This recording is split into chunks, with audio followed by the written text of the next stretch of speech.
حضرت سفیان ثوری فرماتے ہیں کہ ایک مرتبہ حضرت رابعہ بصری کے ہاں گیا تو یہ دیکھا کہ آپ عبادت الہی میں مشغول ہیں۔ ان کو عبادت میں مشغول دیکھ کر میں بھی ایک گوشے میں نماز پڑھنے میں مشغول ہو گیا۔ جب فجر کا وقت ہوا تو حضرت رابعہ بصری نے فرمایا، عبادت کی توفیق دینے پر ہم کسی بھی طرح سے اللہ تعالیٰ کا شکر ادا نہیں کر سکتے اور میں شکرانہ کے طور پر کل کا روزہ رکھوں گی۔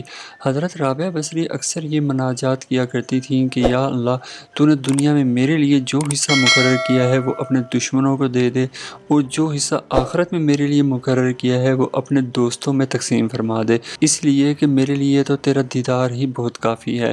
یا اللہ، اگر میں تیری عبادت دوزخ کے خوف سے کرتی ہوں تو مجھے دوزخ میں ڈال دے، اور اگر میں تیری جنت کی خواہش رکھتے ہوئے تیری عبادت کر رہی ہوں تو جنت مجھ پر حرام فرما دے، اور اگر میں صرف تیرے دیدار کی خواہش پر تیری عبادت کرتی ہوں تو پھر مجھے اپنے دیدار سے محروم نہ کرنا۔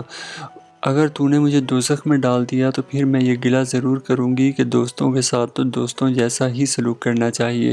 غیب سے ندا آئی، اے رابعہ ہم سے بدظن نہ ہو، ہم تجھے اپنے ایسے دوستوں کی جماعت میں جگہ دیں گے کہ جب سے ہم سے ہم کلام ہو سکے گی۔ اس کے بعد حضرت رابعہ بصری نے اللہ تعالیٰ کی بارگاہ میں عرض کیا، اے اللہ، میرا کام تو صرف یہ ہے کہ میں آخرت میں تیرے دیدار کی تمنا لے کر جاؤں، تو مالک و مختار ہے، جو چاہے کرے۔ حضرت رابعہ بصری عشق الہی میں مشغول رہا کرتی تھی۔ ایک مرتبہ کسی نے آپ سے پوچھا کہ آپ کہاں سے آئی ہیں؟ ارشاد فرمایا، اس جہاں سے آئی ہوں۔ اس سے پھر پوچھا کہ کہاں جائیں گی؟ فرمایا، اسی جہاں میں واپس جاؤں گی۔ پھر پوچھنے والے نے دوبارہ پوچھا کہ آپ اس جہان میں کیا کرتی ہیں؟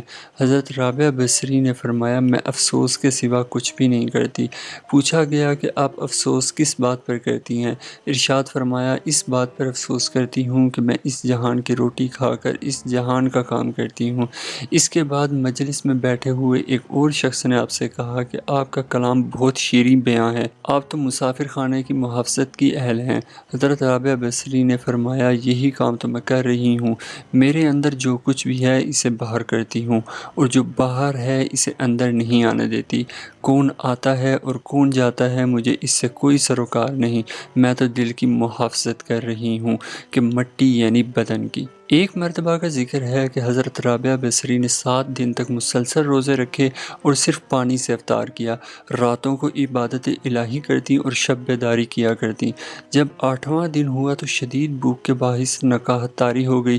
افطاری کے وقت قریب تھا لیکن گھر میں کھانے کی کوئی چیز موجود نہ تھی۔ بھوک کی شدت سے نفس نے آپ سے فریاد کی، آخر مجھے کب تک بھوکا رکھو گی اور کب تک اذیت سے گزارو گی؟ ابھی نفس کی فریاد کی گونج ختم بھی نہ ہوئی تھی کہ عین افطار کے وقت ایک شخص پیالے میں کھانے کی کوئی چیز لے کر حاضر ہوا اور کہا، میں آپ کے لیے حاضر خدمت ہوا ہوں۔ حضرت رابعہ بصری نے اس شخص سے کھانے کا پیالہ لیا اور اپنے نفس سے مخاطب ہو کر فرمایا، تیری فریاد سن لی ہے، اس لیے کوشش کروں گی کہ تجھے مزید بھوک برداشت نہ کرنی پڑے۔ اتنا کہہ کر آپ نے پیالہ فرش پر رکھ دیا اور خود شمع جلانے کی غرض سے اٹھیں۔ عین اس وقت کہیں سے ایک بلی کودی جس نے اس کھانے سے بھرے ہوئے پیالے کو الٹا کر رکھ دیا۔ اسی اثناء میں افطاری کا وقت ہو گیا۔ حضرت رابعہ بصری نے پانی سے روزہ افطار کرنے کے لیے ابھی اپنا ہاتھ آگے بڑھایا ہی تھا کہ ایک دم تیز ہوا کا جھونکا آیا جس سے شمع بجھ گئی، اور آپ کا ہاتھ پانی والے گلاس کو لگا اور ابھی اٹھایا ہی تھا کہ مٹی کا گلاس ہاتھ سے چھوٹ کر ٹوٹ گیا اور سارا پانی زمین پر بہہ گیا۔ یہ صورتحال دیکھ کر دل سے ایک آہ نکلی۔ بے اختیار آپ کے منہ سے یہ الفاظ نکلے کہ یا اللہ، میرے ساتھ کیا معاملہ ہو رہا ہے؟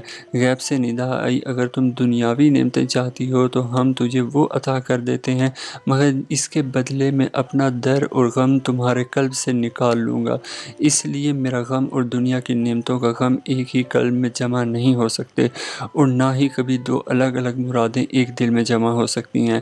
حضرت رابعہ بصری نے یہ غیبی آواز سنی تو اپنے قلب کو تمام دنیاوی آلائشوں سے پاک کر لیا، تمام امیدوں سے اپنے دل کو خالی کر لیا، ساری امیدیں ترک کر دیں، اور اس طرح اپنے قلب کو دنیاوی خیالات سے خالی کر لیا کہ جس طرح مرنے والا نزا کے وقت زندگی کی امید ترک کر کے اپنے دل کو تمام دنیاوی وساوس سے خالی کر دیتا ہے۔ پھر حضرت رابعہ بصری نے دنیا سے کنارہ کشی اختیار کی اور ہر نماز کو آخری نماز سمجھ کر پڑھا۔ ہر روز صبح کے وقت یہ دعا مانگتی، یا اللہ، مجھے اس طرح اپنی طرف متوجہ فرما لے کہ دنیا والے مجھے سوائے تیرے اور کسی کام میں مشغول نہ دیکھیں۔